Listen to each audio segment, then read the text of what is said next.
আসসালামু আলাইকুম, সবাই কেমন আছেন? বলো, সবাই আমার জন্য দোয়া করবেন। সবাই আজও দোয়া করবে।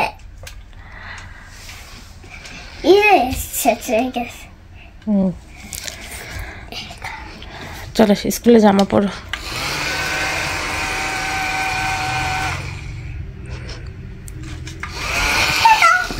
মুখে দেয় না বাবা। আমি এটা শেষ হয়ে গেছে তো। 오이야기 가져가요.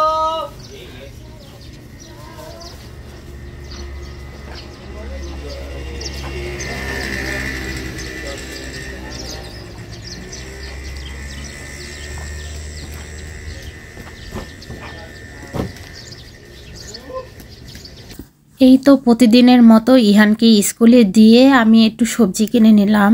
আজকে তেমন বেশি রান্না বান্না করব না, দেখাবো আপনাদেরকে আজকে কি রান্না করি। আর আজকে এক জায়গায় যাওয়ারও প্ল্যান আছে, এক ভাবির বাসায়।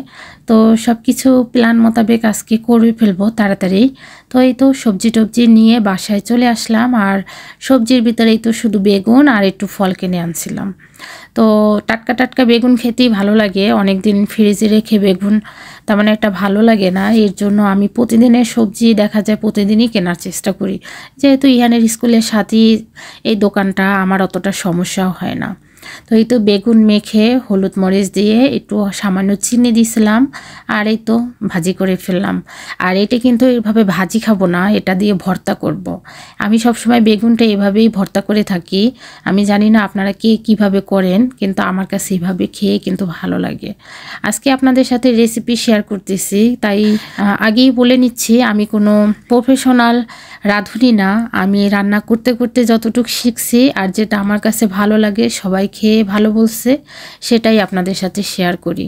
তো এই তো এখানে একদম দেখেন ছোট চিংড়ি মাছ, মনে হয় যেন আমি এক্ষুনি কিনে নিয়ে আসছি, তাই না? একদম তাজা লাগে কিন্তু দেখতে, কিন্তু না, এটা আমি একদম শীতের শুরুতে এরকম ছোট ছোট চিংড়ি পাওয়া যায় এখানে, তখন আমি কিনেই ফ্রোজেন করে রাখছিলাম।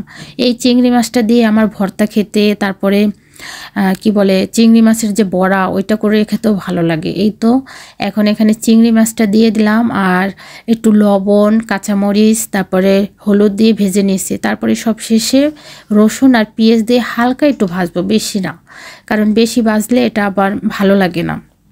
তো পেঁয়াজটা হালকা হালকা ভাজা হবে, তো এক্ষেত্রে কি হবে, ভর্তাটা তাড়াতাড়ি নষ্ট হয়ে যাবে না এভাবে করলে।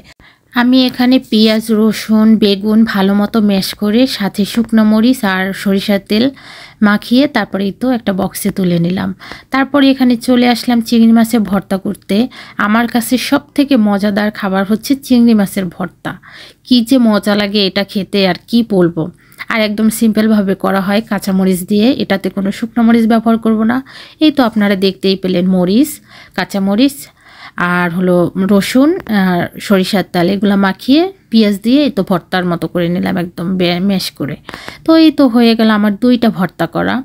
এই দুইটা ভর্তা দিয়ে আজকে ভাত খাবো। আর তো দেখলেন ডিম ভুনা করে নিলাম। এই তো ছিল আজকে রান্না বান্না, আমার প্রিপারেশন। সাথে আরও একটা রান্না করছি, সেটা আপনাদেরকে রেসিপি দেখাইনি। এটা হলো ডাল ভুনা, মসুর ডাল ভুনা, আর এই তো ডিম ভুনা, আর গতকালকে গরু মাংস রান্না অল্প একটু আছে, আর সেই সাথে এই তো ভর্তা।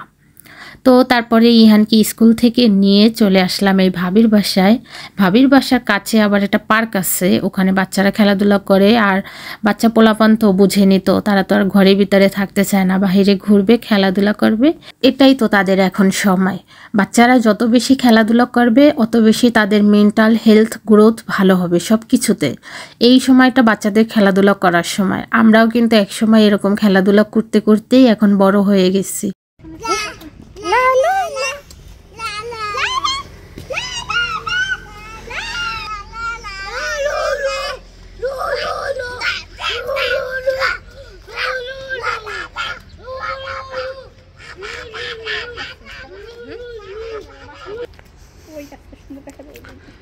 হ্যাঁ, ওটা সুন্দর।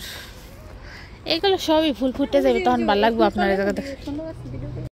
এই তো দেখলেন তারা কত বেশি আনন্দ করছে। আসলে ওদের আনন্দতে আমারও খুব বেশি আনন্দ লাগে। তারপরে এই তো দুজন পিৎজা পেয়ে কি খুশি। এরা তো একদম পিৎজা যে এত পছন্দ করে কি বলবো। পিৎজা বার্গার এই ধরনের খাবার অনেক বেশি লাইক করে। তো এই তো দুজনে পিৎজা খেতে খেতে আজকের ভিডিওটা শেষ করে দিলাম। সবাই ভালো থাকবেন। আল্লাহ হাফেজ।